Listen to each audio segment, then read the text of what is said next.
አሰላሙ አለይኩም ወራህመቱላሂ ወበረካቱ። የተወደዳችሁ እንዴት ቆያችሁን?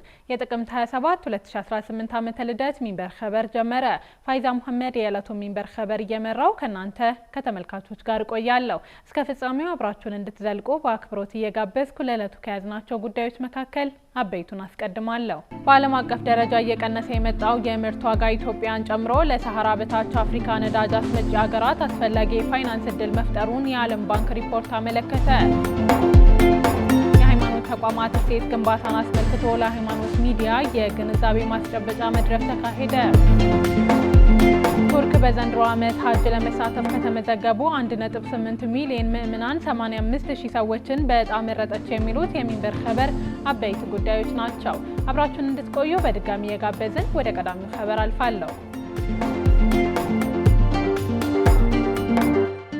በዓለም አቀፍ ደረጃ እየቀነሰ የመጣው የምርት ዋጋ ኢትዮጵያን ጨምሮ ለሰሃራ በታች አፍሪካ ነዳጅ አስመጪ ሀገራት አስፈላጊ የፋይናንስ እድል መፍጠሩን የዓለም ባንክ ሪፖርት አመለከተ። ከድር ከማል የተዘጋጀውን ዝርዝር ያቀርበዋል። በዓለም አቀፍ ደረጃ እየቀነሰ የመጣው የምርት ዋጋ ኢትዮጵያን ጨምሮ ከሰሃራ በታች የአፍሪካ ነዳጅ አስመጪ ሀገራት አስፈላጊ የፋይናንስ እድል መፍጠሩን የዓለም ባንክ ሪፖርት አመለከተ።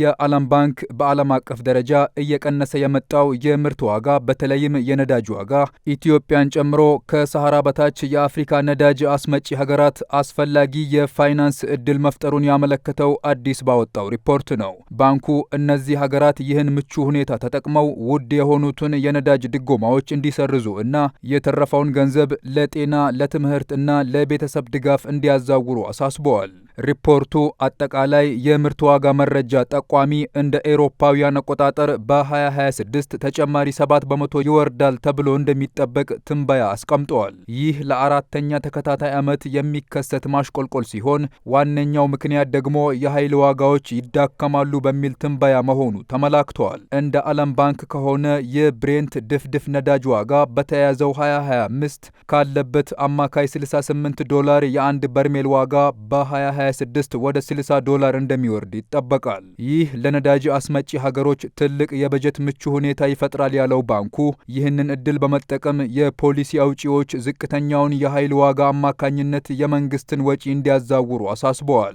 የዓለም አቀፉ ዋና የእህል ምርቶች ዋጋም እየወረደ እና አቅርቦቱ በቂ ቢሆንም ከሰሃራ በታች አፍሪካ የምግብ የዋጋ ንረት ፈተናው ግን እንደቀጠለ መሆኑን ያመለክታል። ሪፖርቱ እንደሚያሳየው የምግብ ዋጋ ንረት በክልሉ ውስጥ ከፍተኛ ሆኖ መቀጠሉ በግጭት እና በአካባቢያዊ የኢኮኖሚ ሁኔታዎች ሳቢያ የዓለም አቀፍ የዋጋ ቅናሾች በሀገር ውስጥ ገበያዎች ላይ የሚያሳድሩት ተጽዕኖ ውስን ነው። የዓለም ባንክ የምርት ዋጋ መውረድ ለብዙ ታዳጊ ኢኮኖሚዎች ጥሩ አጋጣሚ መሆኑን በመግለጽ የፖሊሲ አውጪዎች ዋና ትኩረት በየምርት ማስፋፋት፣ ፈጠራ፣ ግልጽነት እና በገበያ ላይ የተመሰረተ ዋጋ አወጣጥ አማካኝነት የዋጋ መለዋወጥን ለመቋቋም የሚያስችል ዘላቂ አቅም ለመገንባት መሆን አለበት ሲል አጽንኦት ሰጥተዋል።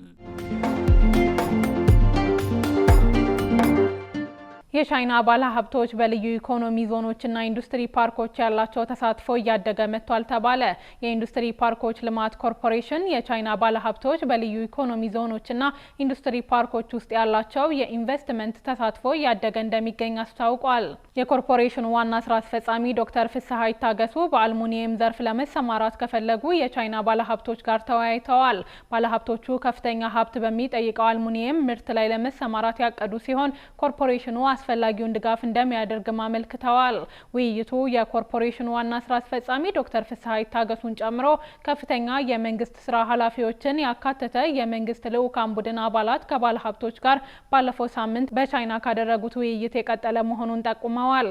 የኢንዱስትሪ ፓርኮች ልማት ኮርፖሬሽን የኮርፖሬት ኮሚኒኬሽን መምሪያ ኃላፊ አቶ ጳውሎስ በለጠ ኮርፖሬሽኑ በሚያስተዳድራቸው 13 ልዩ የኢኮኖሚ ዞኖችና አይሲቲ ፓርክን ጨምሮ በ3 የኢንዱስትሪ ፓርኮች ውስጥ ከ200 በላይ የሀገር ውስጥና የውጭ ባለሀብቶች ተሰማርተው እንደሚገኙ ለኢዜአ ገልጸዋል።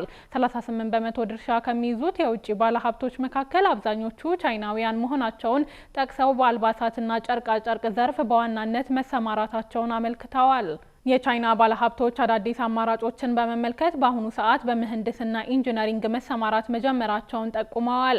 ባለሀብቶቹ ካላቸው የኢንቨስትመንት ተሳትፎ ባሻገር በተለያዩ ዘርፎች ላይ ለመሰማራት ፍላጎት እያሳዩ ይገኛሉ ነው ያሉት። ስሪላንካ፣ ጃፓን፣ አሜሪካ፣ ፈረንሳይና ኮሪያ ሪፐብሊክ በኢኮኖሚ ዞኖችና ፓርኮች ተሰማርተው ከሚገኙ የውጭ ሀገራት ባለሀብቶች መካከል እንደሚጠቀሱም አመልክተዋል። በአጠቃላይ ኮርፖሬሽኑ ሀገራዊ አቅምን የሚያግዙ የውጭ ኢንቨስትመንትን ለመሳብ እየሰራ እንደሚገኝ አክለዋል መባሉን የዘገበው የኢትዮጵያ ዜና አገልግሎት ነው። የሃይማኖት ተቋማት እሴት ግንባታን አስመልክቶ ለሃይማኖት ሚዲያ የግንዛቤ ማስጨበጫ መድረክ ተካሄደ። የአዲስ አበባ ከተማ ሰላምና ጸጥታ አስተዳደር ቢሮ ከአዲስ አበባ ከተማ ኮሚኒኬሽን ቢሮና ከአዲስ አበባ ሃይማኖት ተቋማት ጉባኤ ጋር በመተባበር ለሃይማኖት ሚዲያ ተቋማትና ለአንቂዎች የግንዛቤ ማስጨበጫ መድረክ የተካሄደው በዛሬው ዕለት ነው።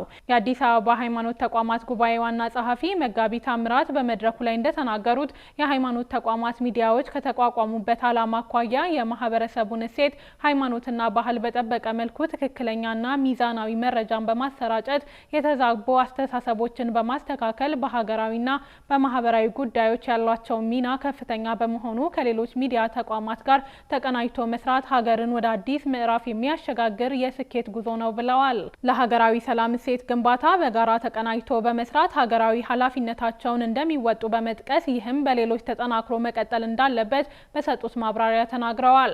የአዲስ አበባ ከተማ አስተዳደር ኮሚኒኬሽን ቢሮ ምክትል ቢሮ ኃላፊ አቶ ዘውዱ ከበደ በበኩላቸው በአሁኑ ሰዓት ስለ ሀገር አንድነት፣ ስለ ልማት እድገትና ብልጽግና የሚሰሩ ባለሙያዎችን ማፍራት ቢቻልም የሚዲያ ነጻነትን ያልተረዱ ጥቂት የሚዲያ ተቋማትና ባለሙያዎች በሃይማኖት ስም በግላቸው ወይም በተደራጀ መንገድ ከህግ አግባብ ውጪ በማህበራዊ ሚዲያው የሀገራችንን አንድነት በሚያጠለሽ መንገድ ለእኩይ ተግባራት ሲጠቀሙበት ይታያሉ ሲሉ ገልጸዋል። በሃይማኖት ተቋማት ስር የሚገኙ የሚዲያ ተቋማትና ባለሙያዎች ይህን የስራ መርህ ለማስቀጠልና ከዚህ ውጭ የተሰማሩትን ለመምከርና ወደ ህጋዊ አሰራር እንዲገቡና ተቀናጅቶ የመስራት ባህል እንዲጎለብት እድል የፈጠረ መድረክ በመሆኑ ልንጠቀምበት ይገባል ብለዋል። የዛሬው መድረክም ሀገር በቀል የሰላምና መቻቻል እሴቶች ለትውልድ ግንባታና ለፈጣን ልማታዊ እድገት የሃይማኖት ተቋማት ሚዲያዎች አበርክቷቸው የጎላ በመሆኑ በዘመናችን ኢንተርኔትና ተዛማጅ ቴክኖሎጂዎች በመስፋፋታቸው ለአንድ ሀገርና ትውልድ ጥፋት ወይም ግንባታ ያላቸው አቅም እያደገ መምጣቱን ከወዲሁ ተገንዝበው ከተቋቋሙበት ዓላማ ከሀገሪቱ የሚዲያ ህግና ፖሊሲ ጋር በተጣጣመ መልኩ አገልግሎት ከመስጠት ባሻገር ለሀገረ መንግስት ግንባታ ሚናቸውን ሊወጡ ይገባል ብለዋል። ቀጥለናል። ቱርክ በዘንድሮ ዓመት ሀጅ ለመሳተፍ ከተመዘገቡ 1.8 ሚሊዮን ምዕመናን 85,000 ሰዎችን በእጣ መረጠች። የቱርክ ሃይማኖት ጉዳዮች በግንቦት አጋማሽ ለሚከናወነው የዘንድሮ ዓመት ሀጅ ላይ የሚሳተፉ ምዕመናንን መምረጡን አስታውቋል። እንደ ሚኒስቴሩ መረጃ ከሆነ ምዕመናኑ የተመረጡት በክንውኑ ላይ ለመሳተፍ ከተመዘገቡ 1,779,835 ሰዎች መካከል በሳውዲ የተፈቀደውን 84,942 መርጧል። በኮምፒውተር አማካኝነት የተካሄደው እጣ ማውጣት ስነ ስርዓት የተከናወነው በአንካራ ነው። በቱርክ ውስጥ ባሉ ሙስሊሞች በየዓመቱ በጉጉት የሚጠበቀውን ስነ ስርዓት በርካታ ለሀጅ የተመዘገቡ ምዕመናንና ቤተሰቦቻቸውን ትኩረት የሚስብ መሆኑን የሀገሪቱ መገናኛ ብዙሃን ዘገባ ያመለክታል። ከእጣ ወጣት ስነ ስርዓት በፊት የተናገሩት የሃይማኖት ጉዳዮች ፕሬዝዳንት ሳፊ አርባኩሽ የሀጅን መንፈሳዊ ትርጉም በማጉላት ለሁሉም አመልካቾች መልካም እድል ተመኝተዋል። የሀጅ ስነ ስርዓት ከአምልኮነት ባሻገር የወንድማማችነትን ስሜት የሚያጠናክር ነው ብለዋል። በሚሊዮኖች የሚቆጠሩ ሙስሊሞች በአንድ ዓላማ የሚሰባሰቡበት ይህ የተቀደሰ ተግባር የኡማውን አንድነት እንደሚያጠናክር ገልጸዋል። የሳውዲ አረቢያ ሀጅና ኡምራ ሚኒስቴር ለዘንድሮ ሀጅ ስነ ስርዓት ሙስሊሞች በቁጥር አናሳ ለሆኑባቸው ሀገሮች በተያዘው ሳምንት ምዝገባ አስጀምሯል። እንደ ሚኒስቴሩ ገለጻ ኑሱክ በእነዚህ ሀገሮች በሀጅ ስነ ስርዓት ላይ ለመመዝገብ ብቸኛው ይፋዊ ዲጂታል መድረክ ነው። ባለፈው ዓመት በሀጅ ስነ ስርዓት ላይ ከመላው ዓለም ከ1.8 ሚሊዮን በላይ ምዕመናን ተሳታፊ መሆናቸው የሚታወስ ነው። ከነዚህ መካከል ከኢትዮጵያ የተሳተፉት 6,000 ናቸው። የዘንድሮ ዓመት የሀጅ ስነ ስርዓት የሚከናወነው ከግንቦት 16 2018 እስከ ግንቦት 21 2018 ድረስ ነው። የተወደዳችሁ አሁንም የተከታተላችሁ የምትገኙት ሚንበር ኸበርን ነው። አብራችሁን ስላላችሁ ደስ ይለናል። ለሚንበር ኸበር ጥቆማ ወይም ማስተያየት ካላችሁ በአጭር የስልክ ቁጥር 9282 ላይ ብትልኩልን አጣርተን መልሰን ለእናንተው እናቀርባለን። የሚቀናችሁ ማህበራዊ ሚዲያ ከሆነ በሁሉም አማራጮች @ሚንበር ቲቪ ብላችሁ ብትፈልጉን ታገኙናላችሁ። ድረገጻችንን www.minbertv.com ብትጎበኙ ደግሞ አዳዲስ መረጃ ታገኛላችሁ። አሁን ደግሞ የዕለቱን አብይ ጉዳይ እናስታውሳችሁና እንመለስ። በዓለም አቀፍ ደረጃ እየቀነሰ የመጣው የምርት ዋጋ ኢትዮጵያን ጨምሮ ለሳህራ በታች አፍሪካ ነዳጅ አስመጪ ሀገራት አስፈላጊ የፋይናንስ እድል መፍጠሩን የዓለም ባንክ ሪፖርት አመለከተ። ከቆይታ በኋላ አሜሪካ ለጋዛ ሰላም በመንግስታቱ ድርጅት የሚመራ የሰላም አስከባሪ ኃይል ይስፈር በሚል ያቀረበችው የውሳኔ ሀሳብ ቀጠናዊ ድጋፍ ማግኘቷን አስታውቃለች። እንመለስበታለን። ይጠብቁን። ሩሲያ ወላጆች ከማህበራዊ ሚዲያ አጠቃቀም ጋር በተያያዘ የልጆቻቸውን እንቅስቃሴ መከታተልና መቆጣጠር የሚችሉበትን አዲስ ሲም ካርድ ልታስተዋውቅ ነው። ሀገሪቱ አዲሱን ሲም ካርድ ይፋ የምታደርገው በሩሲያ ዲጂታል ልማት ኮሚኒኬሽንና መገናኛ ብዙሃን ሚኒስቴር በኩል ነው። ሲም ካርዱ ይፋ ሲደረግ ወላጆች ያለ ፍርድ ቤት ትዕዛዝ የልጆቻቸውን እንቅስቃሴና ያሉበትን አድራሻ ለማወቅ ያስችላል ተብሏል። ሲም ካርዱ የህፃናት ደህንነትን ለመጠበቅ ታስቦ የተዘጋጀ መሆኑንና የሩሲያ ዲጂታል ልማት ኮሚኒኬሽንና መገናኛ ብዙሃን ሚኒስትር ማክሱት ቫዳይቭ ለሀገሪቱ መገናኛ ብዙሃን ተናግረዋል። ሚኒስትሩ ይፋ ይደረጋል ስለተባለው ሲም ካርድ በሰጡት ማብራሪያ ወላጆች ሲም ካርዱ በሚልክላቸው መረጃና ጥቆማ መሰረት ያለ ፍርድ ቤት ፍቃድ ልጆቻቸው ያሉበትን ቦታ ማወቅና መከታተል እንደሚችሉም ገልጸዋል። ከዚህ በተጨማሪም ወላጆች የልጆቻቸውን የእንቅስቃሴ መረጃ የሚከታተል ሌላ አካል ከፈለጉ በራሳቸው ፍቃድ ኃላፊነቱን መስጠት እንደሚችሉም ተገልጿል። ከዚህ ጋር ተያይዞ የተጠቀሰው ሌላው ጉዳይ ሲም ካርዶ ከ14 ዓመት በታች የሆኑ ታዳጊዎች ተገቢ ያልሆኑ የማህበራዊ ትስስር ገጽ ይዘቶችን ማየት እንዳይችሉ ይገድባል ተብሏል። ሲም ካርዱ ይፋ ከተደረገ በኋላ የሚሰጠው በወላጆች ፍቃድ ብቻ መሆኑን የጠቀሰው የሩሲያ ዲጂታል ልማት ኮሚኒኬሽንና መገናኛ ብዙሃን ሚኒስቴር ጥቅም ላይ መዋል የሚጀምርበትን ትክክለኛ ቀን ግን አላሳወቀም። አንዳንድ የሩሲያ ዋና የሞባይል ኦፕሬተሮች ተገቢ ካልሆኑ መልእክቶችና ማጭበርበር ለመጠበቅ በሚል በሞባይል ኢንተርኔት አጠቃቀም ላይ ገደቦችን በማስቀመጥ ለልጆች አገልግሎት የሚውሉ ልዩ ታሪፎችን አስቀድመው አዘጋጅተዋል ተብሏል። ሩሲያ አዲስ የምታስተዋውቀው የልጆች ሲም ካርድ በአደጋ ጊዜ ፈጣን ምላሽ ለመስጠትና መረጃ ለማግኘት የሚያስችል መሆኑን የሀገሪቱ ዲጂታል ልማት ኮሚኒኬሽንና መገናኛ ብዙሃን ሚኒስቴር መረጃን ጠቅሶ የዘገበው ሞስኮ ታይምስ ነው። አሜሪካ ለጋዛ ሰላም በመንግስታቱ ድርጅት የሚመራ የሰላም አስከባሪ ኃይል ይስፈር በሚል ያቀረበችው የውሳኔ ሀሳብ ቀጠናዊ ድጋፍ ማግኘቷን አስታወቀች። አሜሪካ ለጋዛ ሰላም በመንግስታቱ ድርጅት የሚመራ የሰላም አስከባሪ ኃይል ይስፈር በሚል ላቀረበችው የውሳኔ ሀሳብ ድጋፍ ማግኘቷን ሰጥተውኛል ያለችው ከሳውዲ አረቢያ፣ ኳታር፣ የተባበሩት አረብ ኤሚሬትስ ጨምሮ ከባህረ ሰላጤው ቁልፍ ከምትላቸው አጋሮች ነው። በተባበሩት መንግስታት የአሜሪካ አምባሳደር ማይክ ዋልትዝ በጠሩት ስብሰባ ላይ እንደተናገሩት 10 የተመረጡ የጸጥታው ምክር ቤት ቋሚ አባል ያልሆኑ ሀገራት ከቀጠናው ሀገራት ጋር በመቀናጀት ዋሽንግተን ላቀረበችው የጋዛ የሰላም እቅድ ድጋፋቸውን አሳይተዋል ብለዋል።